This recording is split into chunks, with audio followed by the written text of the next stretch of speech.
Hi friends, അസ്സാം വലൈക്കും.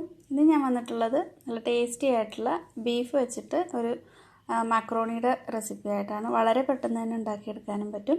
അപ്പോൾ ഇതിനായിട്ട് ആദ്യം കുറച്ച് അധികം വെള്ളം തിളപ്പിക്കാനായിട്ട് വെച്ചിട്ടുണ്ട്. ഇതിലേക്ക് കുറച്ച് ഉപ്പും കൂടെ ചേർത്ത് കൊടുക്കാം. ഇനി ഇതിലേക്ക് 1 ടേബിൾ സ്പൂൺ ഓയിൽ ചേർത്ത് കൊടുക്കാം. ഞാൻ ഒലിവ് ഓയിലാണ് യൂസ് ചെയ്തിട്ടുള്ളത്. സൺഫ്ലവർ ഓയിൽ ഏതെങ്കിലും ഓയിൽ മതി. ഇതിലേക്ക് നന്നായിട്ടൊന്ന് ചൂടായി വരുമ്പോൾ മക്രോണി അല്ലെങ്കിൽ പാസ്ത ഒന്ന് വേവിച്ചെടുക്കാം. ഒരു 8-10 മിനിറ്റെങ്കിലും വേവിച്ചെടുക്കണം. നന്നായിട്ട് വേവിച്ചെടുത്തിട്ടുണ്ട്. ഇനി മറ്റൊരു പാത്രം ചൂടാകാൻ വെച്ചിട്ടുണ്ട്. ഇതിലേക്ക് ഓയിൽ ഒഴിച്ചു കൊടുക്കാം. ഞാൻ എടുത്തിട്ടുള്ളത് ഒലിവ് ഓയിലാണ്. ഒരു 2 ടേബിൾ സ്പൂണോളം ഒഴിച്ചു കൊടുത്തിട്ടുണ്ട്. ഇതിലേക്ക് കുറച്ച് വെളുത്തുള്ളി ഒന്ന് കട്ട് ചെയ്തിട്ട് ഇട്ട് കൊടുത്തിട്ടുണ്ട്. അതുപോലെ ഒരു സവാള ചെറുതായിട്ട് കട്ട് ചെയ്തിട്ട് ചേർത്തിട്ടുണ്ട്.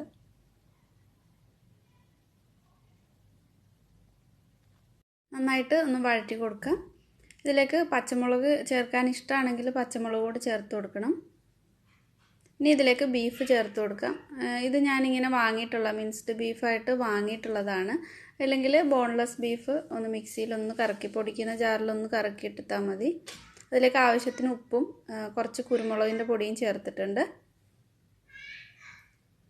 എരിവൊക്കെ അവരവരുടെ ഇഷ്ടം അനുസരിച്ചിട്ട് ചേർത്ത് കൊടുത്താൽ മതി. ഇനി ഇതിലേക്ക് 1 ടേബിൾ സ്പൂണോളം മുളക് പൊടി ചേർക്കുന്നുണ്ട്. കുറച്ച് ഗരം മസാല കൂടി ചേർക്കുന്നുണ്ട്. 1 ടീസ്പൂണോളം ഗരം മസാല ചേർത്തിട്ടുണ്ട്. നന്നായിട്ട് ഒന്ന് മിക്സ് ചെയ്ത് കൊടുക്കാം. ഇത് മിക്സ് ചെയ്ത് ബീഫ് ചേർത്തേക്കുന്നതുകൊണ്ട് തന്നെ പെട്ടെന്ന് തന്നെ കുക്കായി കിട്ടും. ഒരു 10 മിനിറ്റൊക്കെ മതി. വേഗത്തിൽ തന്നെ നമുക്ക് വേവിച്ചെടുക്കാൻ പറ്റും.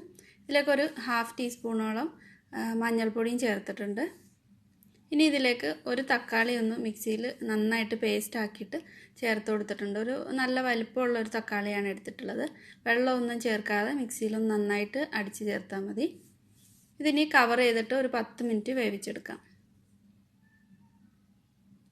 ഇപ്പോൾ 10 മിനിറ്റ് കഴിഞ്ഞിട്ട് ഈ വെള്ളമൊക്കെ ഒന്ന് വറ്റി നന്നായിട്ട് കുക്കായി വന്നിട്ടുണ്ട്. ഇനി ഇതിലേക്ക് 1 ടേബിൾ സ്പൂണോളം ടൊമാറ്റോ കെച്ചപ്പ് ചേർത്തിട്ടുണ്ട്. നല്ല ടേസ്റ്റാണ് കെച്ചപ്പൊക്കെ ഇതിലേക്ക് ചേർക്കുമ്പോൾ. എല്ലാം കൂടെ നന്നായിട്ടൊന്ന് മിക്സ് ചെയ്തിട്ടുണ്ട്. എണ്ണയൊക്കെ ഒന്ന് തെളിഞ്ഞു വന്നിട്ടുണ്ട്.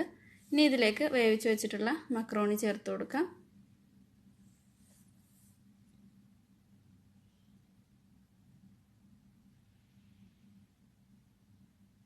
നന്നായിട്ടൊന്ന് മിക്സ് ചെയ്തിട്ട് ഇതിലേക്ക് കുറച്ച് മല്ലിയില ഒന്ന് ചെറുതായിട്ട് കട്ട് ചെയ്തിട്ട് ഇട്ട് കൊടുത്തിട്ടുണ്ട്. ഇനി ഇത് അടച്ചു വെച്ചിട്ട് ഒരു 5 മിനിറ്റ് കൂടെ വേവിച്ചെടുക്കാം. അപ്പോൾ 5 മിനിറ്റ് കഴിഞ്ഞിട്ടുണ്ട്. ഇത് സെർവ് ചെയ്യാനായിട്ട് റെഡി ആയിട്ടുണ്ട്. വേഗത്തിൽ തന്നെ ഉണ്ടാക്കിയെടുക്കാൻ പറ്റിയ നല്ല ടേസ്റ്റി ആയിട്ടുള്ള ഒരു മക്രോണിയാണ്. എല്ലാവരും ട്രൈ ചെയ്ത് നോക്കുക.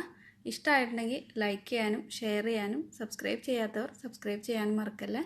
താങ്ക്